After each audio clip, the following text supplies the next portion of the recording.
This is Autoline Daily, the show dedicated to enthusiasts of the global automotive industry.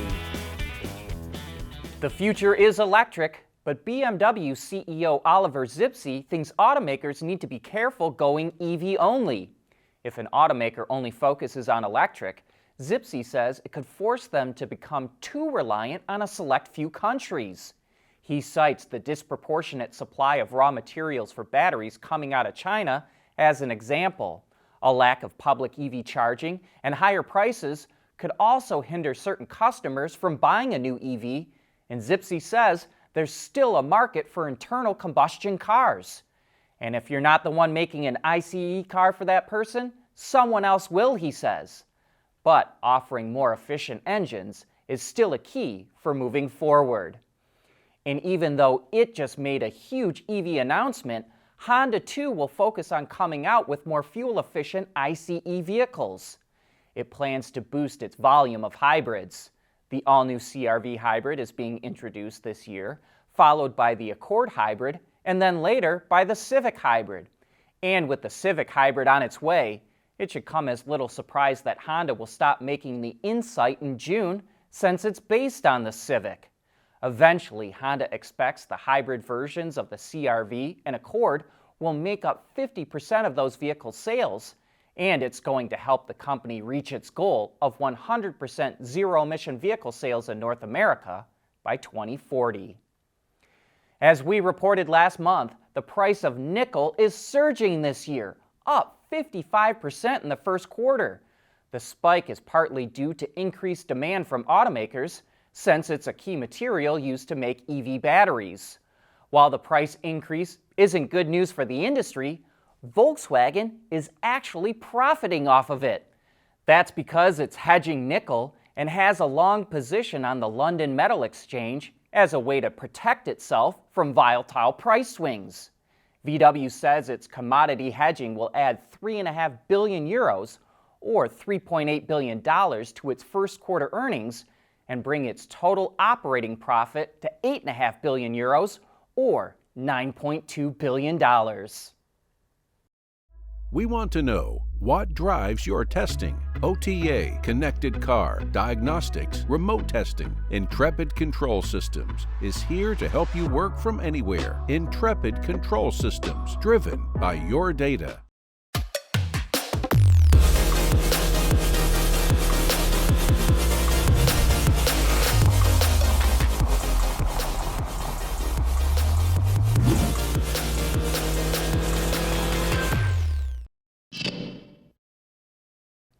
As we've reported, Stellantis is partnering with Qualcomm on connected car technology. And as part of the multi-year deal, Stellantis will install Qualcomm's Snapdragon digital cockpit, which includes 5G telematics, into its vehicles. That includes all 14 of its brands, and Maserati will be the first in 2024. Snapdragon will be used to power the in-car communications and infotainment systems for the automaker's Stella Smart Cockpit, which is being developed with Amazon and Foxconn. Chinese tech giant Baidu is forming a partnership with EV startup VOYAH to build in the areas of autonomous and connected car technologies. And you may remember the name VOYAH from a story we ran a few months ago. It's the new premium EV brand from Dongfeng that will start selling an SUV called the Free in Norway this June. VOYAH has plans to expand to other European markets and will be the second state-owned Chinese car company to sell vehicles in the region. SAIC has also been selling cars in Europe under the MG brand. The all-new F-150 Lightning is about to start reaching customer hands, and Ford is throwing a big party to celebrate. It's holding an event on April 26th at Ford's Rouge plant in Dearborn, Michigan, to mark the launch of the electric pickup. Company and UAW leaders, along with customers and employees, will be there to celebrate, and it will also be live streamed for those who are not invited. And speaking of Ford milestones, the Mustang was the best-selling sports coupe globally in 2021, the 7th year in a row. According to IHS, Ford sold just over 69,000 Mustangs globally. And not surprisingly, the U.S. is the muscle car's top market, accounting for 76% of sales. At Schaeffler, we pioneer motion. Electrifying mobility, manufacturing smarter, reducing CO2 emissions, making energy production clean. Schaeffler pioneers motion to advance how the world moves.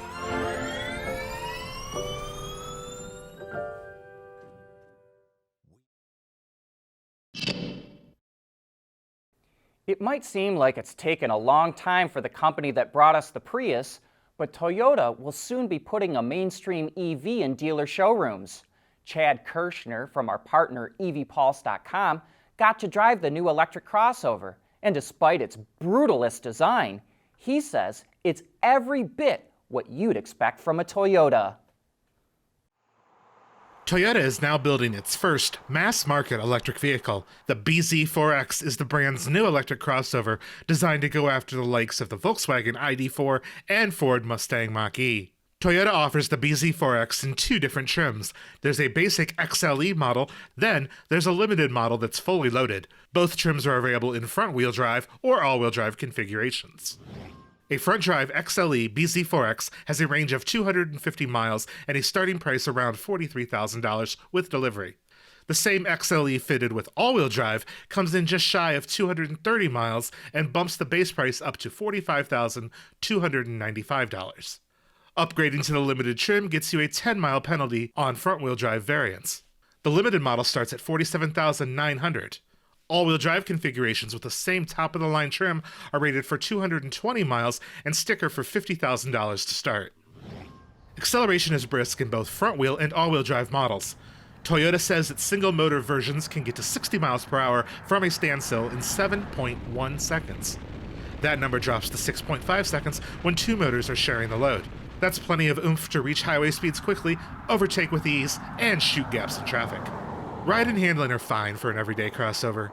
The suspension is geared more towards comfort than performance, and this would make an excellent commuter car.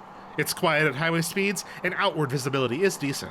All models include Toyota Safety Sense 3.0, which is the company's latest suite of driver assistant functions. The weirdest thing to get used to in all bZ4X models is the instrument cluster sits on top of the dash. You position a steering wheel so that the cluster is visible above the wheel and not through the wheel. It's almost as high up in your visibility as a heads-up display. We got used to it over time, but it's weird. Maybe you'll love it, maybe you'll hate it. It's interesting to say the least. The Toyota bZ4X is, in a lot of ways, the Toyota of electric vehicles. It drives well, it's reasonably well equipped, and it should appeal to a lot of people. However, it doesn't break new ground in the EV space. Opting for the bZ4X is the safe choice because it's a Toyota. And Chad tells us that one other quirk of the bZ4X is that all-wheel drive and front-wheel drive versions charge at two different rates, and neither of them are particularly fast. For more details on that, plus a comparison to its closest EV competitors, click the link in the transcript or description box, or look for the EV Pulse channel on YouTube. But that's a wrap for this week. Make sure to keep your eyes peeled because we'll have some more content coming your way this weekend. And I hope to see you back here again on Monday.